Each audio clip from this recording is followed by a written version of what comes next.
नमस्ते जी, welcome back to my new video. I hope आप सब बहुत अच्छे होंगे। जैसा कि आप मेरे पीछे का नज़ारा देख सकते हैं, हम उपस्थित हैं आज प्रयागराज के त्रिवेणी संगम में, जहां आप मेरे पीछे के इस नज़ारे को देख करके समझ ही गए होंगे कि आज हम किस विषय पर चर्चा करने जा रहे हैं। जी, हम आज चर्चा करने जा रहे हैं कुंभ की सांस्कृतिक आत्मा पर, कुंभ प्रश्न प्रति प्रश्न पर। आपने कल मेरी बहन से यह जान ही लिया होगा, कल हमने समझा था मेरी छोटी बहन द्वारा कि कुंभ शब्द का अर्थ क्या होता है, कुंभ का ज्ञानात्मक उपयोग तथा उसका प्रभाव।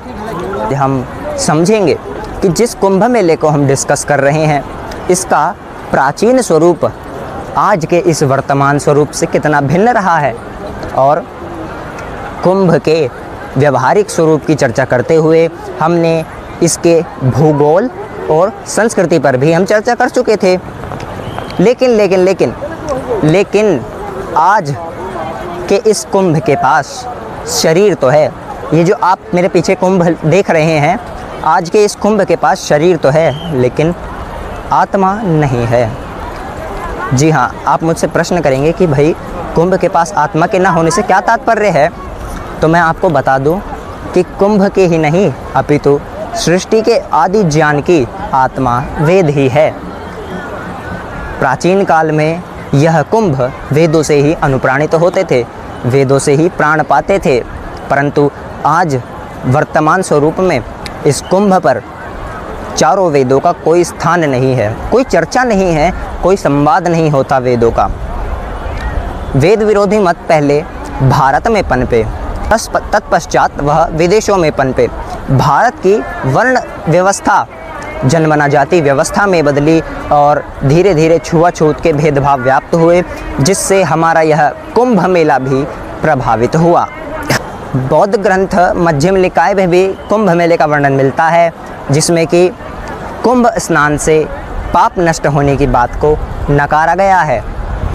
अति प्राचीन काल से विश्व भर की ज्ञान परंपरा को आकर्षित करने वाला यह कुंभ आज केवल शरीर मात्र ही बचा है। जी हाँ, यह केवल शरीर मात्र ही बचा है। अगर इस कुंभ के पास आत्मा होती तो ये इस कुंभ का, इस वर्तमान स्वरूप कुंभ का जो आप देख रहे हैं मेरे पीछे, इस कुंभ का एक ही उद्घोष होता, और वह है कृणवंतो विश्वमार्यम, जगत को श्रेष्ठ बनाओ, आर्य बनाओ। यह कुंभ आत्मा विहीन क्यों लगता है? क्या कारण है कि यह कुंभ आत्मा विहीन है, निष्प्राण सा लगता है कि इस कुंभ के पास शरीर तो है लेकिन आत्मा नहीं है। क्या कारण है इसके? जी हाँ, यहाँ वेदों पर संवाद होता हुआ नहीं दिखाई देता, यहाँ दर्शनों पर शास्त्रार्थ परंपरा नहीं दिखाई देती, किसी फिलॉसफी अकेडमी की उपस्थिति नहीं दिखाई देती, जबकि भारत की सबसे प्राचीनतम परंपरा सांख्य दर्शन की रही है, जो कि प्राचीन काल में कुंभ में उपस्थित हुआ करती थी, परंतु आज नहीं है, नहीं दिखाई देती कोई ऐसी फिलॉसफी एकेडमी। आज के इस कुंभ में राष्ट्र रक्षा पर कोई विमर्श नहीं होता। भारत से ही कटकर अलग देश जो बने, पाकिस्तान, अफ़गानिस्तान, बांग्लादेश और बर्मा, इन सभी देशों में किस प्रकार भारतीय ज्ञान परंपरा अलग हो गई, समाप्त हो गई, क्यों और कैसे, इसके क्या कारण है, इस पर कोई चर्चा नहीं करता, कोई विमर्श नहीं करता।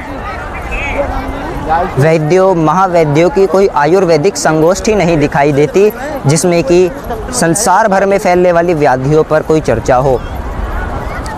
दुनिया भर में बढ़ रहे आज इतने मानसिक रोगों को, अवसादों को हटाने के प्रयासों के लिए कोई किसी भी मनीषियों की योग परंपरा या ऋषियों की कोई बैठक नहीं दिखाई देती। हाँ, आप देख सकते हैं मीडिया में भी आपने देखा ही होगा, कोई आईआईटी बाबा को दिखा रहा है, तो कोई मोनालिसा को दिखा रहा है, मोनालिसा की आंखों में ही घुसा दिया है सबको मीडिया ने, और बची कुची कसर इस कुंभ की इन फर्जी शंकराचार्यों ने पूरी कर दी है। ये फर्जी शंकराचार्यों ने इस कुंभ की आत्मा को मार डाला है। ये फर्जी शंकराचार्य इस कुंभ में अपने अतार्किक बयान दे देकर दिन और रात राष्ट्र मिथ्या है, जगत मिथ्या है, संसार मिथ्या है चिल्लाने वाले इन शंकराचार्यों ने इस कुंभ को इतना हतोत्साहित किया है कि कह नहीं सकते। यह बात वेद विरुद्ध है कि किसी नदी के जल में स्नान करने से या फिर किसी मूर्ति का दर्शन करने से पाप नष्ट हो जाते हैं। यह सारी बातें झूठी है जो परवर्ती काल में पुराणों द्वारा फैलाई गई हैं। और यही सिद्धांत जो परवर्ती काल में पुराणों द्वारा फैलाया गया है, यही सिद्धांत बाद में जाकर के सेमेटिक रिलीजन्स में पहुंच गया कि आबे जमजम पीने से और हज यात्रा करने से गुनाह माफ़ हो जाते हैं।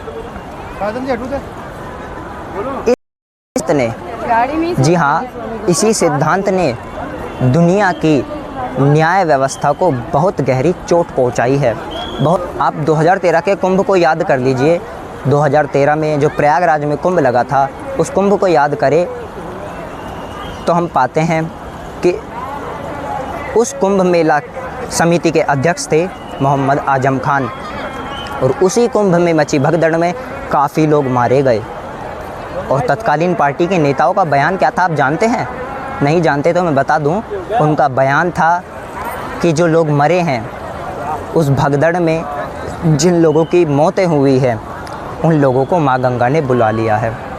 2013 के ही कुंभ मेले में मॉरिशस के प्रधानमंत्री कुंभ में स्नान के लिए पहुँचे थे, परंतु गंगा के पानी की गंदगी को देखकर वह इतने हताश हुए, दुखी हुए कि उन्होंने गंगा में स्नान करने से इनकार कर दिया और सिर्फ हाथ जोड़ करके प्रार्थना की और पुनः अपने देश लौट गए।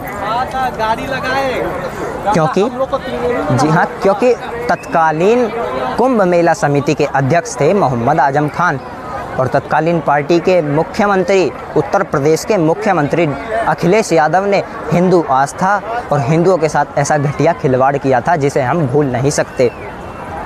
लेकिन आज एक सन्यासी शासक के, स्वदेशी विचारधारा वाले शासक के प्रभाव में आकर कि 2025 में जो लगने जा रहा है कुंभ कितना भव्य और आकर्षक है, इस बात का तो हमें तब पता चला जब हमने जाना कि दिन रात भारत को कोसने वाले इन BBC के पत्रकारों ने कुंभ में जाकर के डुबकी लगाई और कुंभ व्यवस्था की तारीफ़ की। मुगलों और अंग्रेज़ों हुकूमत भी कुंभ मेले को हतोत्साहित करने में पीछे नहीं रही। आप नहीं जानते तो बता दूं, 1398 में तैमूर लंगड़े ने हरिद्वार में बर्बर कत्लेआम करवाया था। हरिद्वार के कुंभ मेले में बर्बर कत्लेआम कराया था, जिसमें काफ़ी लोगों की जानें गई।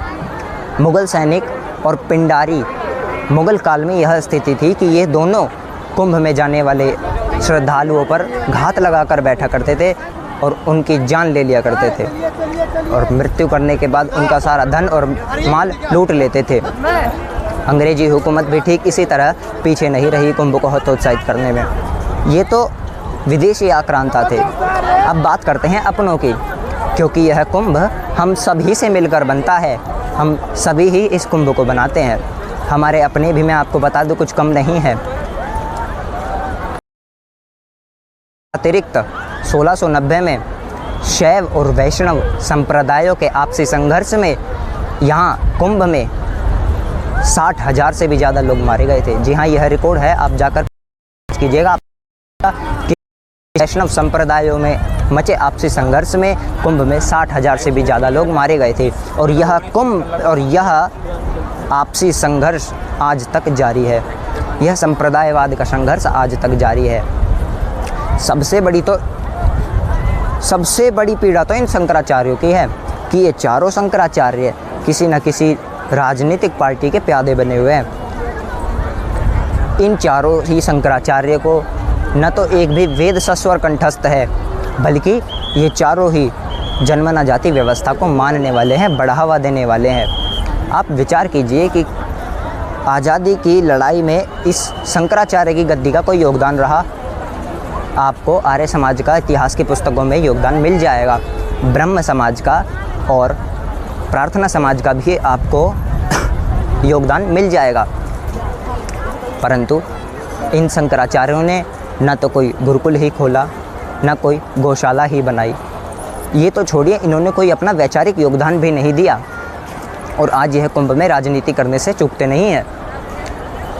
खैर, चर्चा ज़्यादा लंबी ना हो जाए तो चलिए निष्कर्ष पर पहुंचते हैं। तो आज की चर्चा का निष्कर्ष यह निकला कि कुंभ का आधार वेद है। Base of the Kumbh the Vedas. Kumbh की शाखाएं वैदिक गुरुकुल हैं। कुंभ मानो बिना वेदों के, बिना यज्ञों के श्रृंगार विहीन है, निष्प्राण है। इसीलिए इस कुंभ में आपका और हमारा यह एक प्रयास हो सकता है कि इस कुंभ में एक शुद्धि आंदोलन चलाया जाए।